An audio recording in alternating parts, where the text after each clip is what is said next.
కొరుట్ల కాంచేలే ఉత్తగా వచ్చిన బస్సుల ఈంచెల్ నా ఇంటి దాకా 50 రూపాయలు ఇచ్చి నీ ఆటోలు ఎక్కాలన్నా అంటది. అరే రాబాటు ఎండకు ఎండడే తప్ప కడుపు మాత్రం నింతలేదు భయ్. ఏమో ఆటోలలో ఎవరు ఎక్కుతారు? ఆటో సైకిల్ ఎక్కుతురా? ఏం చెప్పాడంటావు అన్న, 3 బస్సుల మంది ఒక్క బస్సులు ఎక్కిపోతుర్రు కానీ కనీసం ఈ ఆటోలో ఒక్కరు కూడా ఎక్కుతలేదు. ఒకప్పుడు ఎంతో కలకల్లాన్ని ఈ ఆటోలు జిర్రపురు కంటే హీనంగా చూస్తుండ్రు.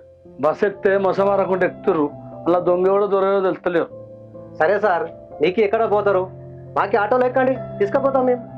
సిద్ధకుండా పోయేది ఎంత తీసుకుంటావు ఆటోకు? 100 రూపాయలు ఇవి భయ్. నీకు భద్రంగా తీసుకుపోయి ఎక్కడ దించబోతే అక్కడ దించా చింతకుంటాలా. ఉట్టిగా కూర్చున్నావు కానీ 50 రూపాయలు తీసొద్దు బా. 50 రూపాయలకి ఏమొస్తుంది భయ్? 50 రూపాయలు అంటున్నావు. రహీం భాయ్, అసలే మన ఆటోలో ఎవ్వరు ఎక్కలేదు. 50 రూపాయలు అయితే 50 రూపాయలు ఎక్కించకపోరాదు, మీకు కిలో బియ్యం వస్తాయి. ఏం పడుతుంది భయ్ 50 రూపాయలకు?